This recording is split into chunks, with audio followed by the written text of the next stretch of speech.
नमस्कार, सबा शाहिद शेख के साथ कैपिटल टीवी देख रहे हैं आप। आज बात उन 4 नेता, अपराधी, आतंकी और जिहादी के बारे में जो आज चक्रव्यूह के चक्र में फंसा है। उनके कारनामों को एक्सपोज करूंगी, पूरी डिटेल में इनका कच्चा चिट्ठा खोलूंगी। तो चलिए बताते हैं आज के वो कुछ नाम जो चक्रव्यूह के चक्र में आ गए हैं। वो है समाजवादी पार्टी। दूसरी खबर में बात स्वामी प्रसाद मौर्य की। तीसरी खबर है भ्रष्टाचारियों की। चौथे हैं ओम प्रकाश राजभर। सबसे पहले बात सपा की। यूपी नगर निकाय चुनाव में मिली हार के बाद अब समाजवादी पार्टी लोकसभा चुनाव को लेकर नए सिरे से रणनीति तैयार करने में जुट गई है। सपा इस बार प्रसिद्ध धार्मिक स्थल नैमिषारण्य में हवन पूजन के साथ चुनाव अभियान का आगाज करेगी।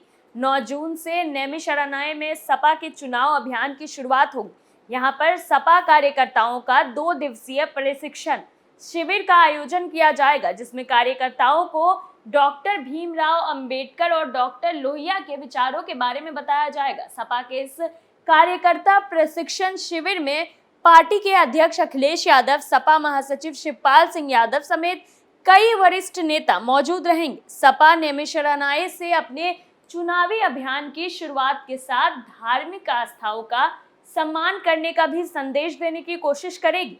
यहाँ पर अंबेडकरवादी और लोहियावादी विचारों के साथ हिंदुत्व का भी संदेश दिया जाएगा। दरअसल समाजवादी पार्टी के इस प्रशिक्षण शिविर में पार्टी की रणनीति से लेकर चुनाव जीतने का तरीका तक सिखाया जाएगा।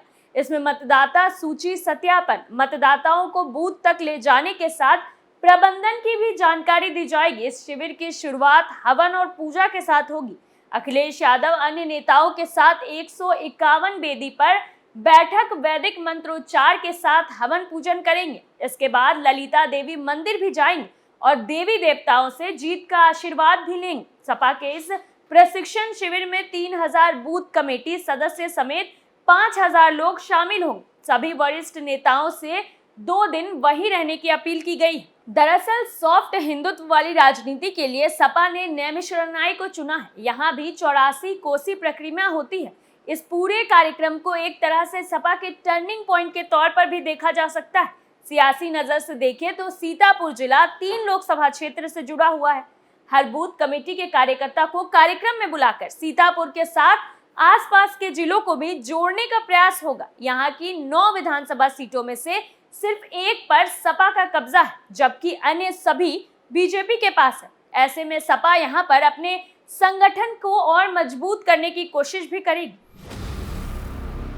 दूसरी खबर में बात स्वामी प्रसाद मौर्य की। प्रधानमंत्री नरेंद्र मोदी ने नए संसद भवन की बिल्डिंग का उद्घाटन कर दिया है। इसी के साथ पीएम ने लोकसभा में सेंगोल को भी स्थापित किया, लेकिन इसको लेकर सपा के नेता स्वामी प्रसाद मौर्य ने सवाल खड़े किए हैं। मौर्य ने ट्वीट कर बीजेपी पर हमला बोलते हुए कहा है कि स्थापना पूजन में केवल दक्षिण के ब्राह्मण गुरुओं को ही बुलाया गया, जबकि इस कार्यक्रम में सभी धर्म के प्रतिनिधियों को बुलाना चाहिए था। उन्होंने कहा कि भारत एक धर्मनिरपेक्ष राज्य है, ऐसे में सबका समान सम्मान होना चाहिए।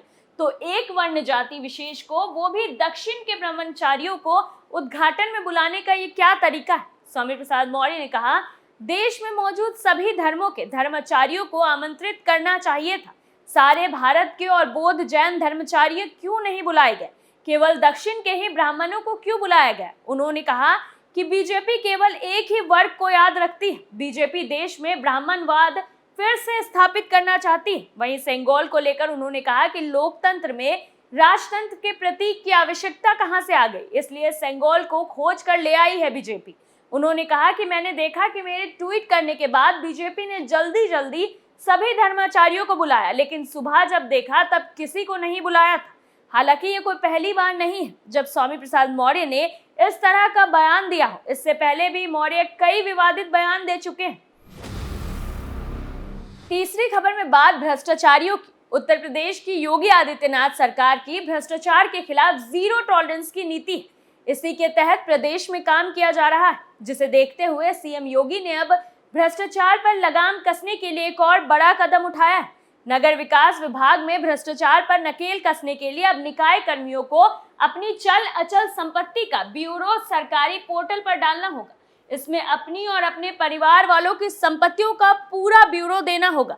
इसके साथ ही पिछली बार की तरह तबादला मेरिट के आधार पर किया जाएगा, जिसकी प्रक्रिया ऑनलाइन होगी। नगर विकास विभाग के कर्मचारियों को अब अपनी और अपने परिजनों के नाम की संपत्तियों का सारा जानकारी मानव संपदा पोर्टल पर ऑनलाइन देनी होगी। इस बारे में और जानकारी देते हुए नगर विकास प्रमुख सचिव अमृत अभिजानत ने कहा कि पहली नियुक्ति के समय हर 5 के साल की अवधि बीतने पर अधिकारी को अपनी चल अचल संपत्ति की जानकारी देनी होगी।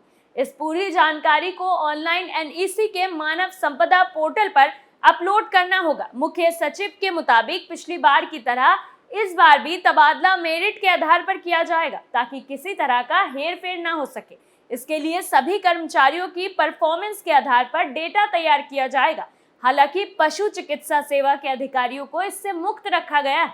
इनमें अपर नगर आयुक्त, संयुक्त नगर आयुक्त, उप नगर आयुक्त, सहायक नगर आयुक्त के लिए 3 सालों की सालाना गोपनीय प्रविष्टियों का आधार पर अंक निर्धारित किए जाएंगे। नगर निकाय कर्मियों को 3 सालों में दिए गए लक्ष्य के आधार पर प्रशासित अंक मिलेंगे। हर साल के लिए 2 अंक रखे गए हैं। इस तरह 3 सालों में अधिकतम 6 अंक निर्धारित होंगे जो कर्मचारियों को प्रशस्त्र पत्र मिलने पर मिलेंगे और प्रशासित न मिलने पर अंक 0 रहेगा। इसी आधार पर दूसरे कर्मियों को भी अंक दिया जाएगा। अंत में तबादले के समय इन्हीं अंकों के आधार पर निर्णय लिया जाएगा। चौथी खबर में बात ओम प्रकाश राजभर की। उत्तर प्रदेश में विधान परिषद चुनाव के लिए वोटिंग जारी है। हालांकि इस बीच बीते कुछ दिनों से बीजेपी और योगी आदित्यनाथ सरकार पर जुबानी हमला बोल रहे सुबह सपा प्रमुख ओम प्रकाश राजभर को लेकर नई चर्चा शुरू हो गई। ये चर्चा कई वजहों से शुरू हुई है। दरअसल उपचुनाव में वोट डालने ओम प्रकाश राजभर और डिप्टी सीएम ब्रजेश पाठक एक साथ पहुंचे। दोनों ही नेताओं ने वोट डालने से पहले विक्ट्री साइन दिखाया, जिसके बाद डिप्टी सीएम ने ओम प्रकाश राजभर पर दावा करते हुए कहा कि राजभर जी हमारे मित्र हैं और हमारी मित्र मंडली बहुत लंबी है। जब नतीजे आएंगे तब पता चलेगा। हालांकि दूसरी ओर सुबह सपा प्रमुख ने उपचुनाव पर कोई प्रतिक्रिया नहीं दी। उन्होंने कहा कि ये गुप्त मतदान होता है। खास बात तो ये है कि डिप्टी सीएम ब्रजेश पाठक के साथ ओम प्रकाश राजभर ऐसे वक्त में नजर आए जब बीते कुछ दिनों से सुबह सपा प्रमुख और बीजेपी सरकार के बीच खटपट की खबरें सामने आ रही।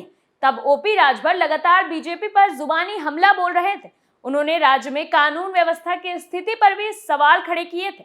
इसके अलावा उन्होंने बीजेपी के खिलाफ विपक्षी गठबंधन में जाने के संकेत भी दिए थे।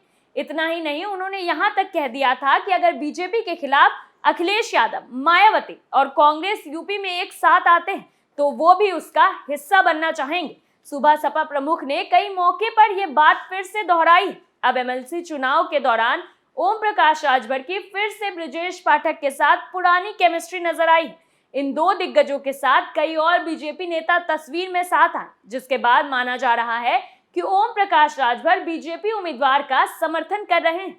फिलहाल के लिए चक्रव्यूह में मेरे साथ इतना ही। कल फिर कौन किसके चंगुल में फंसेगा, नए मुद्दों के साथ फिर पेश होंगे। आप बने रहिए कैपिटल टीवी उत्तर प्रदेश के साथ और मुझे सबा शाहिद शेख को इजाजत दीजिए। नमस्कार।